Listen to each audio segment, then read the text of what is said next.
E ela conclui falando sobre teorias absurdas sobre a esfinge, né, os Atlantes, todas essas coisas aí que o povo fala, né, sobre, né, que o povo inventa, etc. Lembrando que isso daí, né, vale sempre ressaltar isso. Por que que as, as, os canais, né, e até o próprio governo egípcio muitas vezes também dê corda para isso, né, para as pessoas que falam essas maluquices?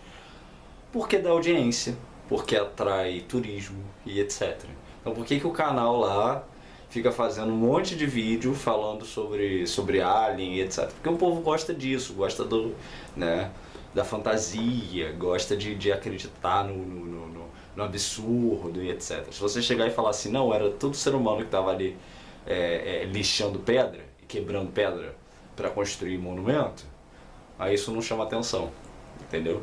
Agora, se você fala que vê uma nave da constelação não sei do que das quantas, do estar tirando a vida, né? Ou que o povo egípcio, na verdade, almas que foram transmigradas do planeta não sei do que das quantas para viver aqui porque fizeram não sei o que no planeta deles e agora estão pagando aqui, vieram para pagar aqui nesse planeta, ou porque migraram de um continente antigo, perdido, etc. É muito mais atraente para as mentes, né, que gostam da fantasia acreditar nessas coisas, né, do que pegar um livro de história e ler, um livro de arqueologia e ler, observar ali as evidências, né, e deixar em aberto as questões que não são respondidas ainda porque não se sabe. Ah, porque tem coisa que a arqueologia não responde. Ok, fiquem abertos.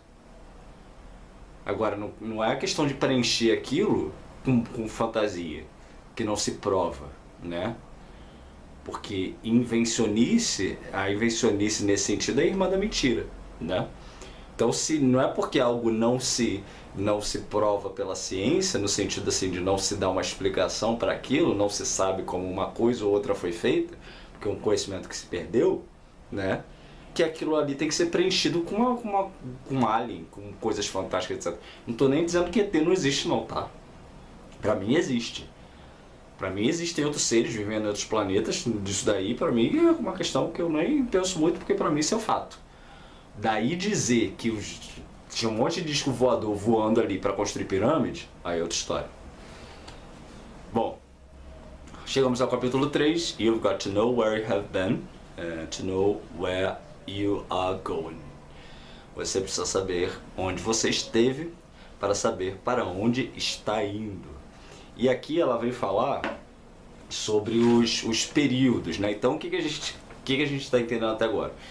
Que no livro o que ela vai fazer? Ela vai te dar um panorama inicial sobre questões polêmicas que envolvem todo esse contexto egípcio, né? Então, judaísmo, cristianismo e o que esse povo fala sobre o Egito, o que esses grupos modernos aí, étnicos, raciais e etc. falam sobre o Egito, o que os doidos falam sobre o Egito, né? E ela vai te dar todo esse panorama aí, para então começar a entrar no aspecto histórico de fato, para explicar então sobre o desenvolvimento daquele império, né, daquele país, etc., daquela nação, para depois então entrar no aspecto da religião em si. Então são, digamos, três aspectos muito importantes. Por quê? Porque eu, quando dou as palestras, até as pessoas são tão bombardeadas com essas coisas absurdas, né, ou com esses mitos, que elas fazem perguntas que, para nós que estamos inseridos no estudo, né, da egiptologia, da prática quemética, às vezes soam até absurdas, assim, mas aí a gente tem que parar e pensar, tá, mas de onde a pessoa tirou isso? Ah, tirou isso do filme. Ah, tirou isso da Bíblia. Ah, tirou isso do doido lá que fica falando de ET. Ou do canal lá que fala de ET, entende? Então são questões que precisam de fato ser desmistificadas antes, para que se entenda que o quemetismo ele não é um campo para a sandice, né? Nem para a invencionice, nem nada. Lembrando, é para o estudo sério da egiptologia, para o reavivamento da prática espiritual, dos conceitos, etc. Mas com muito pé no chão. com muito pé no chão. Se você é uma pessoa que está interessada, né, em todas essas coisas aí que a gente falou aqui agora, muito provavelmente você vai se frustrar um pouco com o quemetismo, né, com a prática tradicional do culto aos deuses, por causa disso. Porque se você achar que ET que fez pirâmide, que só pode cultuar os deuses egípcios quem é preto, né, ou essas coisas aí que fala a Bíblia, sinto muito, mas enfim, aí voltando aqui ao capítulo You've Got to Know Where You Have Been, aí ela vem falando sobre os períodos, né, então eu não vou entrar aqui nos detalhes aqui, né, porque, né,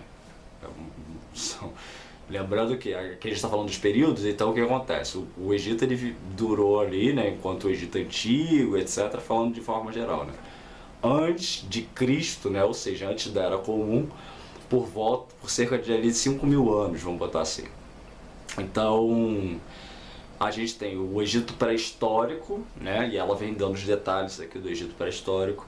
Aí a gente tem o Reino Antigo, né, o primeiro período. Então, cada coisa dessa é um bloco, né, que aconteceram várias coisas para o desenvolvimento daquilo que a gente concebe como o período áureo do Egito, né? Então não foi uma coisa que surgiu assim do nada, né? Igual muita gente acha, né? Até pirâmide, teve pirâmide que eles erraram na hora de construir, né? Então você vê como a coisa ela se desenvolveu, ela não foi uma coisa assim que, né, que do nada surgiram aqueles caras ali usando saiote e nemes, né? Aquele negocinho, aquele chapéuzinho, né, que eles usam, aquela touquinha, né? E aí, do nada surgiram aqueles caras ali e montaram o império. Não foi assim, né? A coisa se desenvolveu. Foi tecnologia que foi sendo desenvolvida em cima de tecnologia. Tecnologia tanto física quanto espiritual. Até a própria prática religiosa, ela se modificou, ela se desenvolveu.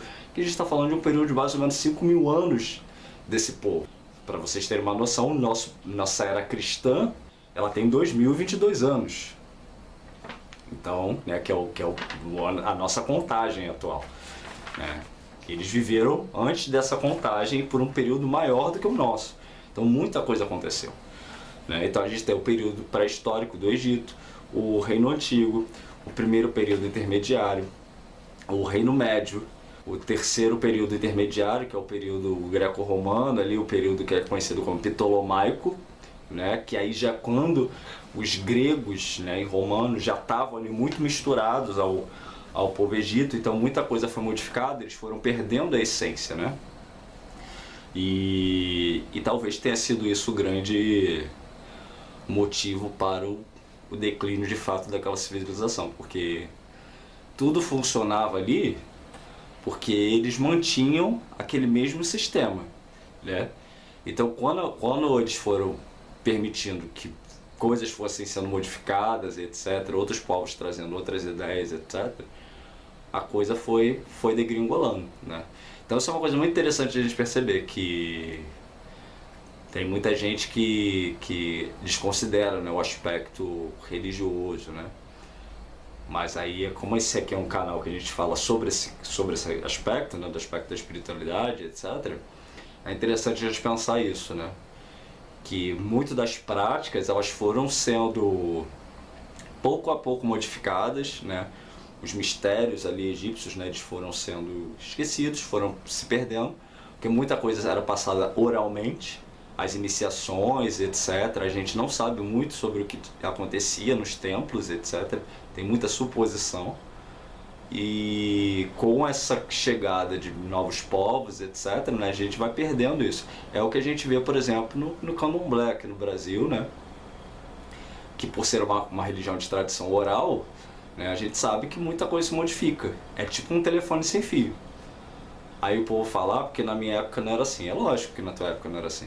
Justamente por causa disso. Por quê? Porque a coisa é passada oralmente. A gente está falando de um tempo, de uma tradição, seja a tradição egípcia ou iorubá, ali da Nigéria, etc., onde as pessoas viviam para aquilo, né? A sociedade era pautada por um sistema religioso.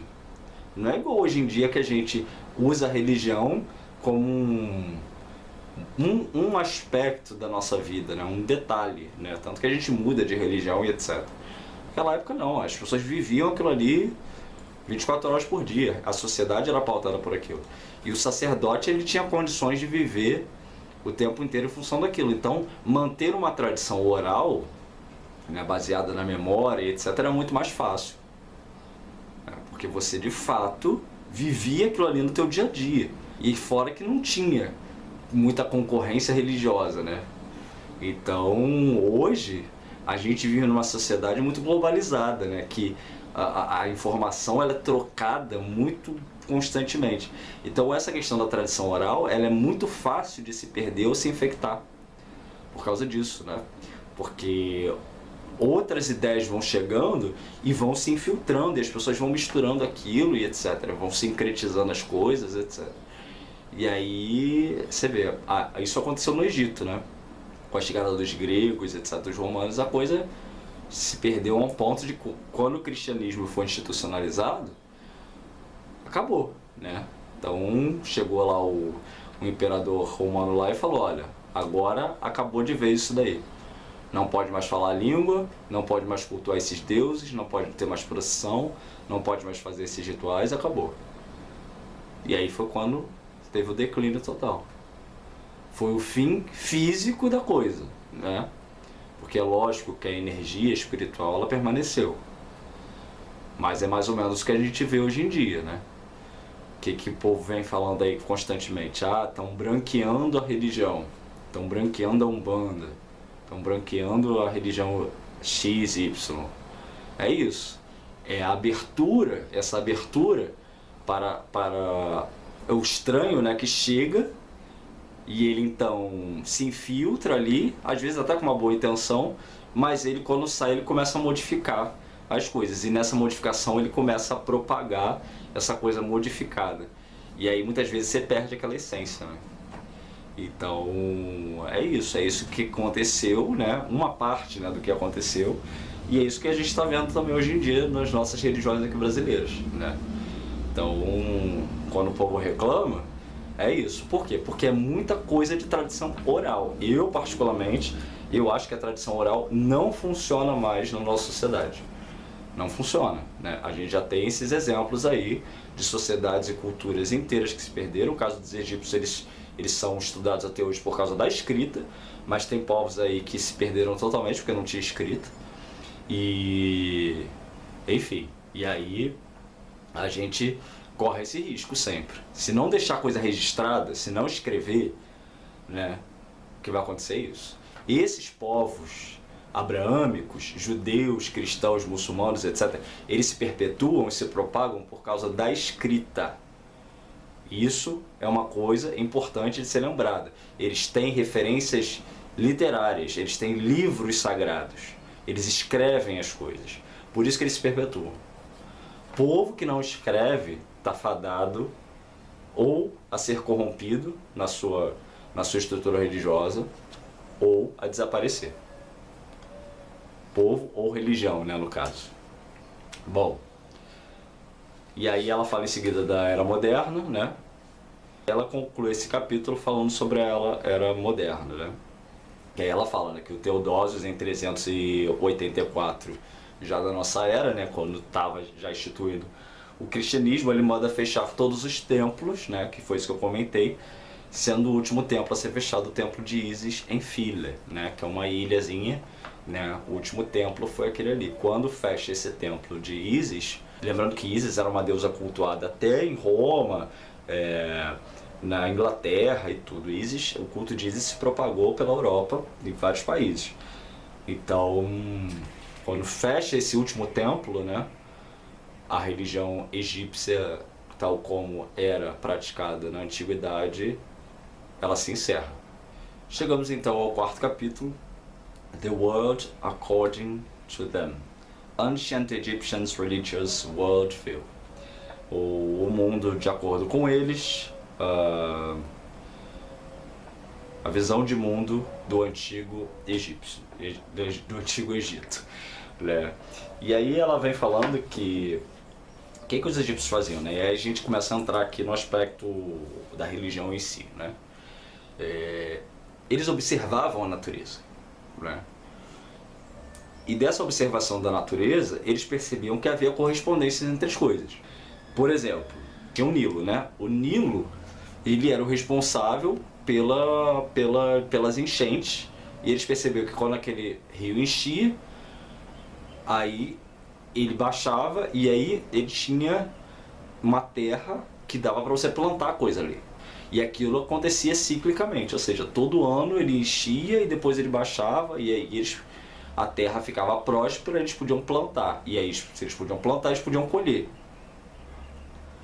A água então trazia vida. A cor da beira do rio era preta.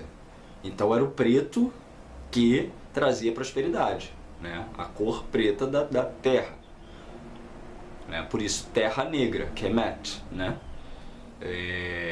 Ou seja, a terra da prosperidade, a terra negra da prosperidade. E aí eles percebem que o ser humano nasce da água. Ora, se a água do Nilo faz com que a beira do rio fique próspera e traz vida, né? Que são as plantas. O ser humano, quando nasce, sai água da barriga da mulher junto com o bebê. Os animais a mesma coisa. Logo, é da água que vem a vida. Se é da água que vem a vida, então o universo surge a partir de qual elemento? Da água. Aí você vai ter o que? Num, que é o caos primordial. Como é que Num é representado, o caos primordial? Como um mar. Entende? Aí eles percebem que o Nilo, né, quando baixa, ele cria bolsões de areia. Né? Esses bolsões de areia são reproduzidos, etc., dentro da ritualística, e vai ser usado na iconografia da Gênesis, né, da criação do universo, para representar que o Sol, né, Ra e etc., ele surge de um monte de areia, ou de um ovo, né? Aí isso vai variar de local para local. Enfim, então são simbolismos, né? A mesma coisa em relação aos animais. Então eles vão observar esses animais, o comportamento desses animais, e vão fazer essas correlações. Então é uma religião baseada na observação da natureza. Ela não está dissociada da natureza. Ela não nega a natureza, ela não demoniza a natureza como outras religiões fazem, né? Que vão considerar o mundo como um local ruim. Não é o caso do Antigo Egito. Por isso que é importante a gente sempre manter em mente que quando alguém fala que todas as religiões são iguais, essas pessoas não entendem sobre o assunto religião. Não entendem. Porque só fala isso quem não estuda a religião. Né? Porque as religiões, elas partem de perspectivas totalmente diferentes e muito ligadas à cultura e à geografia a qual aquele povo vive. Então, por que o egípcio ele vai ter 3 estações no ano só? Né? Que ela inclusive cita aqui, que é o Ahet, né? Que é a inundação, que é o ano novo, o Peret, né? E o Shemu, que é o tempo de seca. Ou seja, a gente tem a inundação, o tempo da colheita e a seca. Porque tudo isso estava baseado no quê? No Nilo. É físico. E tem a ver com um tempo de abundância e um tempo onde você tem que economizar nas coisas. Por quê? Porque é o tempo onde tem menos abundância. E isso se repetia, era cíclico. O sol nasce e morre, entre aspas, todos os dias. Então por que na Europa, aqui no Ocidente, a gente vai ter 4 estações? Aqui no Brasil a gente nem deveria ter 4 estações, porque sinceramente, especialmente aqui no Rio de Janeiro. Porque, né, se tem uma coisa que a gente tem aqui é verão praticamente. Aí tem um verão que é um pouquinho mais frio, tem um verão que é tipo o inferno. Mas é praticamente verão o ano inteiro. Mas por que a gente vai ter essa observação diferente deles? Porque é uma outra realidade geográfica, né? É uma outra realidade da natureza, etc. A natureza se manifesta de forma diferente porque está localizado numa região diferente. É simples de entender isso. Então, e por que as religiões muitas vezes vão conversar? Isso sim, não é dizer que é a mesma coisa, elas vão conversar. Porque existem coisas que são comuns ao mundo inteiro. como, por exemplo, as mudanças cíclicas, né? O mundo inteiro vai observar que tem dia e que tem noite. O mundo inteiro vai observar que a natureza passa por ciclos. Difere de região para região, igual eu estou falando, aqui no Brasil é de um jeito, na Europa é de outro, no Egito é de outro, mas o que é em comum? A mudança. A natureza passa por ciclos, o homem passa por ciclo, os animais passam por ciclo. Então eles faziam essa observação, né? Então ela vai dar vai destacar essa correlação, né? De que eles faziam esse tipo de observação o tempo inteiro da natureza, ok? E aí vem falando sobre as estações do Sol, né? Que é quando a gente tem o Zep-Tep, né? Que é o primeiro momento, né? Que é quando tudo surge. Então, dentro da conceitualização, tudo surge a partir do Zep-Tep, que é o primeiro momento onde o universo surgiu, né? Que tem a ver com isso que eu falei, do surgimento de Ra, e aí o universo, a expansão do universo, etc. E aí ela vem trazendo ainda um outro conceito que é fundamental, né? Então o que a gente está vendo? Que os egípcios eles observavam a natureza, que eles concebiam um surgimento do universo, né? Que era chamado de Zep-Tep. A gente tem o Wep-Rompet, que é o Ano Novo, né? Que é quando é celebrado o Ano Novo, baseado nessa questão das estações do Nilo, né? Na época lá deles, né? A gente tem o conceito de Ma'at e Sfet, né? Então o que é Ma'at? Ma'at é a harmonia da vida, né? É tudo que é aquilo que é equilibrado. Então é o ideal egípcio, quemético, é Ma'at. Ma'at é a harmonia, é a justiça, é o equilíbrio, é tudo aquilo que é saudável, né? Que é harmônico, que é justo. Isso é Ma'at. O que não é Ma'at? É Sfet, que é o caos. Então o que se busca? Apesar dos ciclos, apesar às vezes de um desbalanço nessa ordem cósmica que é Ma'at, né? Essa ordem ela precisa ser mantida, então não é que ela se mantém por si. O universo surge, ele surge com um plano, né? Com uma ideia, que é a ideia de quê? De que as coisas têm que ser Ma'at, que elas têm que ser justas, elas têm que ser equilibradas. Mas as forças, elas às vezes entram em desbalanço, elas entram em Sfet, que é o caos, que é esse desbalanço. Então, o que é preciso ser feito? É preciso contrabalançar o desbalanço, né? O Sfet com o Ma'at. Então, por isso a disputa, né? Por isso que vocês vão ver que há essa referência de que Ra, todos os dias, parte em direção a Apep, né? Que é a serpente do caos, é a serpente que está em busca da destruição do quê? Do equilíbrio, da harmonia. Então Ra, que é o mantenedor da ordem de Ma'at, né? O Deus maior, ele precisa sair em busca, né? desse combate diário para que as coisas se harmonizem. E nós, seres humanos, temos que fazer a mesma coisa. Ou seja, diariamente a gente tem que lutar contra o caos, em busca do quê? Da harmonia, né? Porque lembrando que esse caos, esse Sfet, não é amigo nosso, né? Nós somos filhos de Ra, né? Nós nascemos das lágrimas de Ra.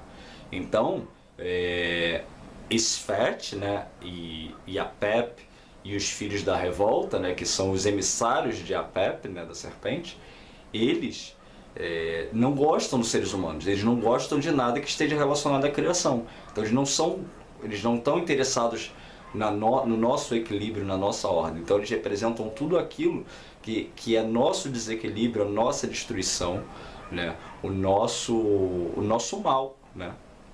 Então, por isso é preciso sempre manter a mente em equilíbrio, o corpo em equilíbrio, a vida em equilíbrio, sempre com foco em quê? Em Ra, nos Netzeru, né? Em manter a Ma'at, em apaziguar as divindades, de modo que todos trabalhem em harmonia para que não se caia nas mãos dos filhos da revolta.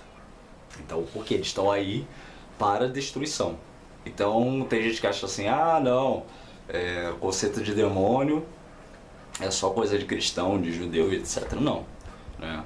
os Mosubadesh, são esses filhos da revolta, né? Que vivem nos lugares da aniquilação. Eles têm essa característica. A religião Yorubá, eles vão falar de uns seres assim também muito parecidos com isso que é descrito aqui na religiosidade egípcia, né? Que são esses seres que vêm para atazanar a vida da pessoa. Lembrando, esses não são necessariamente almas de mortos, né? Os mortos que ficam por aí vagando são os muertos. Esses são seres humanos que ficam aqui vagando porque não passaram pelo portal pelo salão das duas verdades, né? Cometeram atos em vida que estavam em desarmonia com Ma'at, e por isso eles vivem em desequilíbrio no Duat, né? Que é o astral. Então eles não passaram para Pet, que é o além, né? Que é o paraíso e etc, o campo dos juncos. Então eles ficam presos entre mundos. Os filhos da revolta, eles são outros seres, eles não são seres humanos mortos, né? Eles são outros seres, enfim.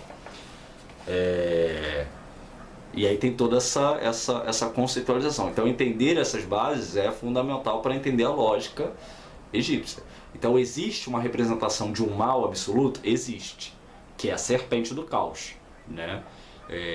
Mas lembrando que isso é entendido de uma outra forma, que é o quê? Esse combate ele é diário para a mantenência do equilíbrio, da ordem, porque eles são necessários. A concepção é de que o mal e o bem, a luz e as trevas, o dia e a noite fazem parte de tudo isso que a gente conhece para a mantenência da coisa como ela é. O que precisa ser feito é a luta para o equilíbrio das coisas, não a sobreposição de um lado nem de outro. É o equilíbrio, é Ma'at, né? É a justiça, é aquilo que é justo e harmônico, né? Porque coisas ruins vão existir porque fazem parte da vida, fazem parte da realidade da vida, dessa vida aqui, né? Outras coisas relacionadas, pode ser que nos planos espirituais que estão em Pet, né, no campo dos juncos, as coisas sejam diferentes, mas aqui as coisas são assim. Ela vai falando sobre os conceitos da alma, né? Aí que tem o Ka, né? Que é uma espécie de alma mesmo, né? E o Ka ele precisa ser nutrido, por isso que a gente faz rituais com oferendas, né? Com alimentos mesmo, porque cada pessoa, quando ela morre, ela precisa ser alimentada. E por isso que algumas religiões eles cremam os corpos, né? Para dificultar que esse Ka volte para o corpo e fique ancorado na matéria. Esse é um assunto bastante complexo, mas que, para se ter uma ideia, é mais ou menos isso, né? De que há eles erigiam imagens e faziam as múmias, etc., para que cada pessoa pudesse voltar e tivesse uma ancoragem física. Ficou claro isso? Não é que eles acreditavam que a pessoa ia ressuscitar um dia, etc. Não é nada disso. É que precisava de uma base material. Por que eu estou aqui hoje? Porque eu tenho um corpo físico, material, mas eu não sou isso daqui. Você não é esse corpo material aí. Então, o teu espírito está conectado a um corpo material, correto? Enquanto você estiver nessa vida aqui, na matéria. É a mesma coisa. Quando a pessoa morre, o Ka dela precisa de uma base material. Por isso que a gente tem, dentro das religiões macumba, a incorporação. O que a alma faz? O Ka faz. Ele vem lá do At, né, do astral, do plano astral, e se ancora numa base física. Naqueles tempos eles faziam isso com imagens ou com a múmia, né? Então eles faziam ali rituais em cima da múmia para que essa alma, o Ka, se ancorasse numa base física. Hoje a gente faz isso com o corpo mesmo físico nosso, né? Então a gente cede o nosso corpo para essas almas, eles entram no nosso corpo e aí eles comunicam o que eles têm que comunicar. Mas enfim, é um assunto complexo, mas a ideia basicamente é essa, ok? Aí vem falando do Ba, né, que é a personalidade do indivíduo. Então eles têm essas divisões, né, o Ka, o Ba e o Ar, né, que quando você tem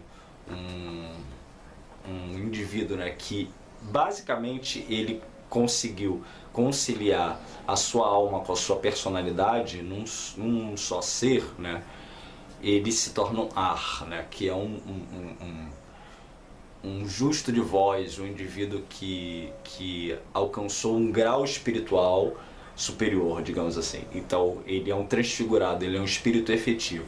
Ele não é um vagante, ele não é um espírito que fica vagando por aí, ele é um ancestral que tem uma fundamentação espiritual mais equilibrada, mais centrada, mais justa, né?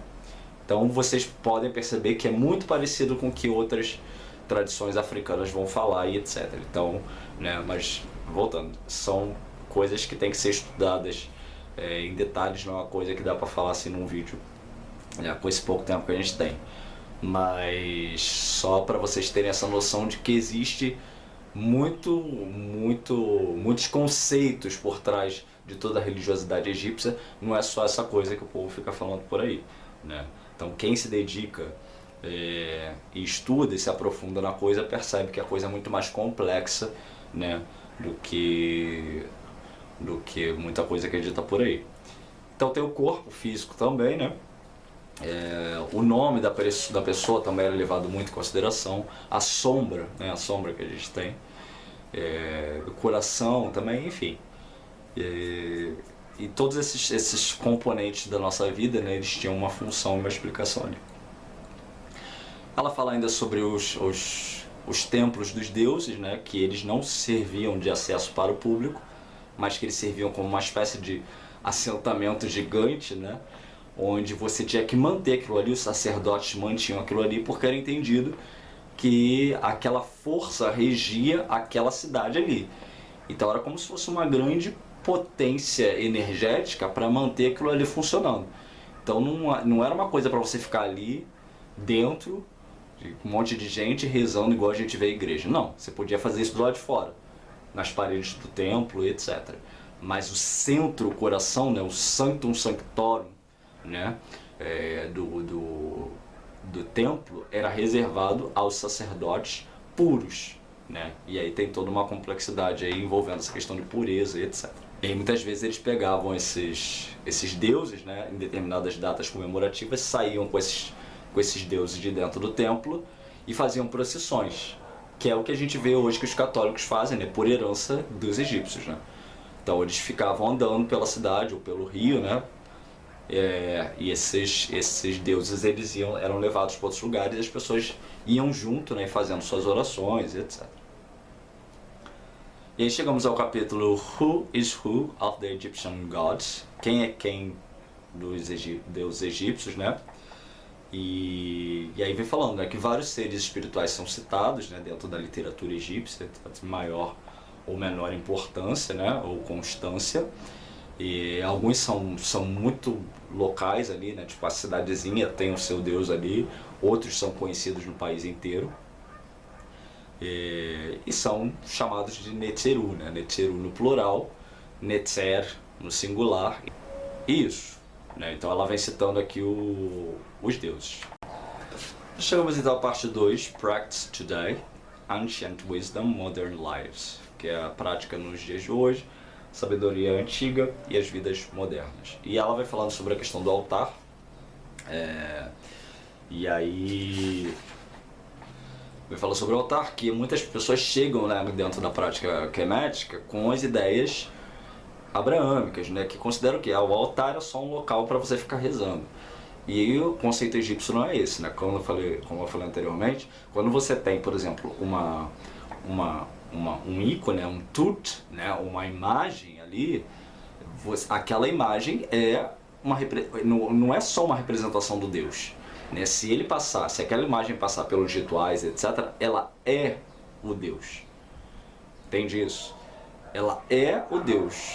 É lógico que ela não é o Deus na sua completude, porque o Deus, o Netzer, é muito maior, né, do que uma imagem poderia concentrar, mas aquela imagem ela é imbuída com a potência, com parte da potência daquele Deus. Então aquele Deus, quando aquela imagem passa pelos rituais apropriados, né, aquela imagem ela ganha uma partícula do Deus e aquilo ali é vivo e deve ser tratado dessa forma.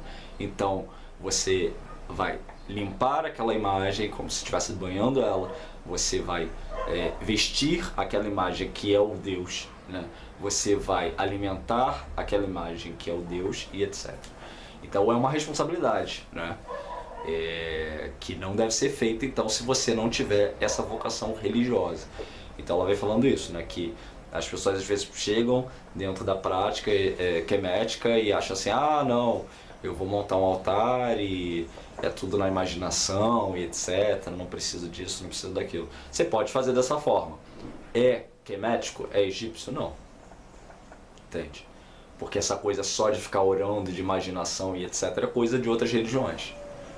A prática quemética egípcia, ela é espiritual e física. Ela precisa da ancoragem física, ela tem uma lógica da manifestação física, porque ela reproduz a lógica da vida. Se na vida a gente tem corpo físico, o Deus precisa de um corpo físico para se manifestar. Não que ele precise no sentido de que ele esteja limitado a isso, né? Não é esse o conceito. Mas é que ele, você vai reproduzir no teu contexto religioso aquilo que a natureza reproduz. Então, se você ganha um corpo, você dá um corpo para a divindade, ok? Para que essa divindade se ancore ali e você tenha essa relação física e espiritual com o divino. Okay? Então é preciso às vezes mudar determinadas percepções daquilo que nos foi ensinado, né? Baseado em outras religiões, outros conceitos, para que a gente de fato mergulhe na experiência de um outro tipo de religiosidade, que tem um outro tipo de conceito, que tem outras ideias, que se baseia por outras formas de mecânica, né? Da religião, da espiritualidade e da magia até, né? Eu lembro que eu estava conversando com um amigo meu no outro dia, ele falou, você não consegue me provar que Deus existe? Eu falei, consigo sim, olha para o céu. O sol é Ra, mas é o corpo de Ra. Ra é só aquilo ali? É só aquele aspecto físico, material? Não. Da mesma forma que eu não sou só esse corpo físico. Eu sou um ser espiritual que me manifesto nessa existência através desse corpo físico. Percebe? Como a lógica é diferente, é uma outra maneira de enxergar a espiritualidade, porque ela é física e material, né? O Deus está presente, está ali, é físico, né? É lógico que para uma mentalidade materialista, ateia, né, ou abraâmica, isso não faz sentido, mas isso é pensamento deles. O que eu estou falando aqui é que e o que a gente está falando é que se você quiser de fato mergulhar nessa nova forma de enxergar, que na verdade é uma forma antiga, né? Você precisa mudar os conceitos, se livrar daquilo que te ensinaram como sendo certo sobre o que é espiritualidade e religião, baseado nessas religiões que a gente aprende aqui, para mergulhar numa outra forma de enxergar as coisas, né? Que sempre vai casar as dualidades. Não vai tratar a dualidade como oposição a ser combatida, combatida no sentido de aniquilada, mas vai tratar o diferente como uma postura de conciliação, porque é isso que a natureza faz. A natureza ela se manifesta através do espiritual no material, e o material ele não é inimigo da espiritualidade, ele é um aspecto. Ela vem falando, né, sobre que muitas pessoas acham que precisam praticar os rituais ipsis literi, né, literalmente como era feito naquela época. E a gente nem sabe exatamente como era feito, né, todos os detalhes a gente não sabe. A gente sabe que tem, né, ali muitos rituais são descritos, foram escritos, etc., sobre como deve ser feito. Mas muito disso era para coisa do templo, né? Os sacerdotes fazerem dentro do templo. Como as pessoas faziam do lado de fora, era provavelmente dessa forma, assim, informal, né? As pessoas rezavam, as pessoas tinham seu altar ali, com a imagem, etc. Por quê? Porque essas pessoas não tinham acesso ao conhecimento iniciático, né? Isso não quer dizer que elas não cultuavam os deuses, elas cultuavam, mas a maneira delas, né? Então, assim, tem as bases, tem a coisa que é comum, que é isso que eu falei, que é você ter uma imagem, você ter um altar dedicado, etc. Você tem uma série de coisas básicas que você tem que cumprir, como a purificação, o uso do natrão, né, para você purificar a tua boca, o teu corpo, etc. Isso é básico? É básico.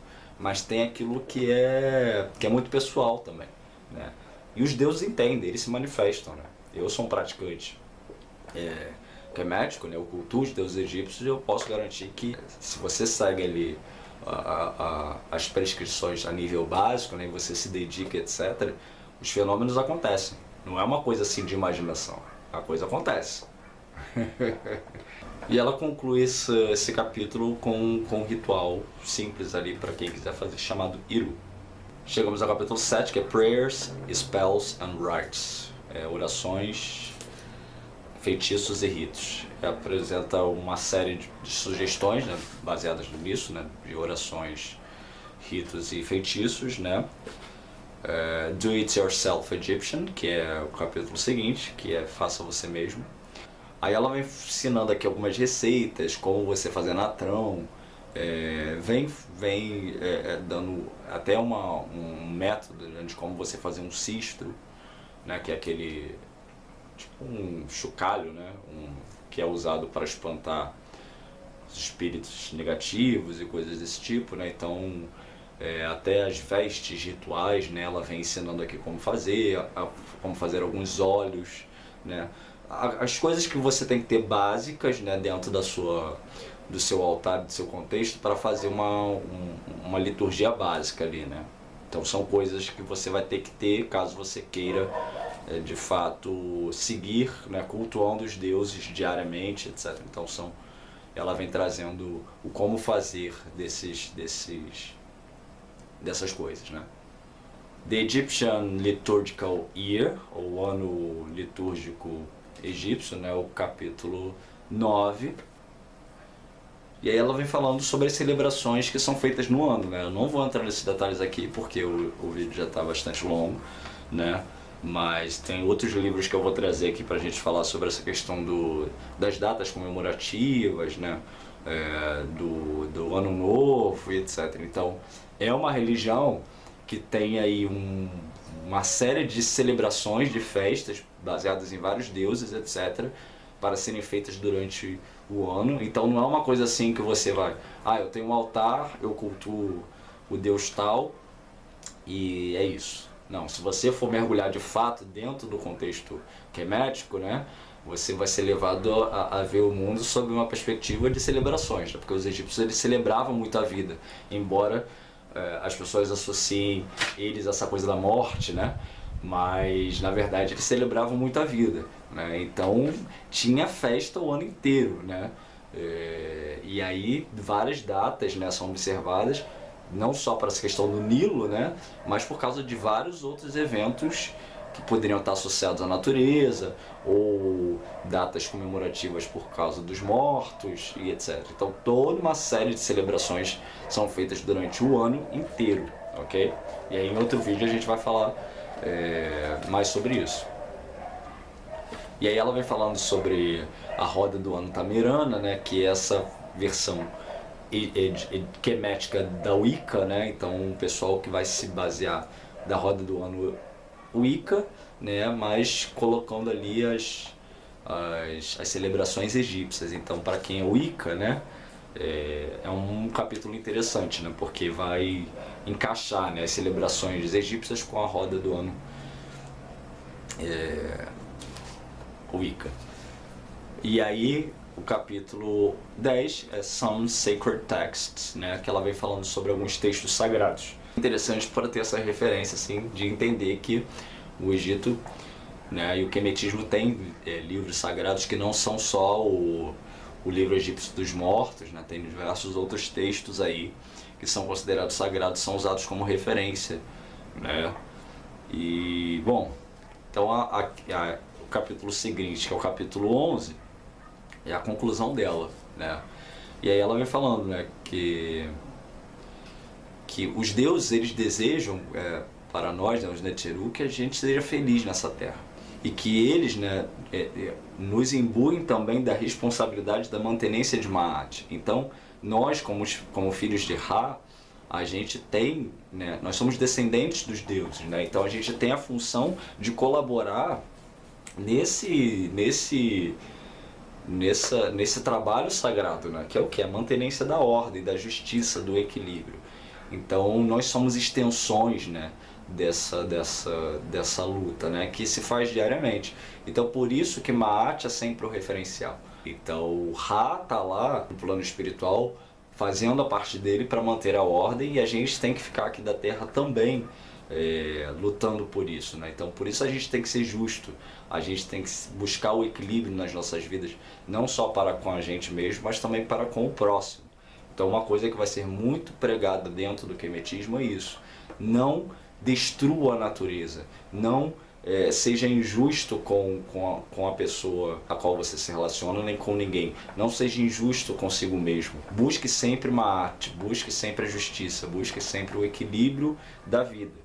Porque é isso o trabalho que os Netzeru, que os deuses fazem, e esse é o trabalho que eles esperam que nós façamos para que a gente possa, depois dessa vida aqui, ter o direito de conviver com eles. Porque é como, isso aí já é uma interpretação minha, né? É como se nessa vida aqui a gente estivesse sendo observado, e por isso o julgamento, né? E aí eles vão observar: olha, você de fato viveu lá na Terra colaborando com o nosso trabalho, então seja bem-vindo ao nosso lar espiritual. Agora, se você viveu em desacordo com os objetivos dos Netzeru, né, com o trabalho dos deuses, etc., que é a mantenência de Maat, do equilíbrio, da ordem, então eles vão dizer: olha, você não colaborou em nada, né, com o trabalho que a gente faz. A gente manda lá para a Terra e você não colaborou em nada, então você pertence ao outro lado, então você vai viver com o outro lado, né? Então é basicamente isso, né? Então chegamos então à minha conclusão. O livro, ele é super indicado, né? Você viu, eu tive que pular várias partes aqui porque, enfim, é bastante conteúdo, é bastante coisa, é um assunto que geraria dezenas de vídeos, né? A gente está falando de uma religião que perdurou aí por milhares de anos, né, por uma cultura riquíssima, que foi muito próspera, aqueles indivíduos desenvolveram tecnologias que até hoje a gente se pergunta como eles fizeram as coisas, medicina, né, uma medicina desenvolvidíssima para a época e etc, né, coisas que eles sabiam lá e que os cientistas de hoje foram descobrir há 50, 60 anos atrás e etc, que eles já faziam lá atrás.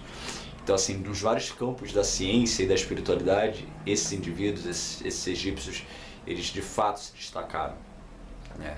Então é um livro que vai te dar toda essa noção introdutória. E é isso, é estudo, é prática, é mudança de percepção, de conceito, de ideias, etc. Caso você queira de fato abraçar o Kemetismo, o culto aos deuses antigos e toda essa maravilhosa religiosidade e cultura que os egípcios antigos deixaram como legado aí para nós. Então, muito obrigado pela sua atenção até aqui e até a próxima.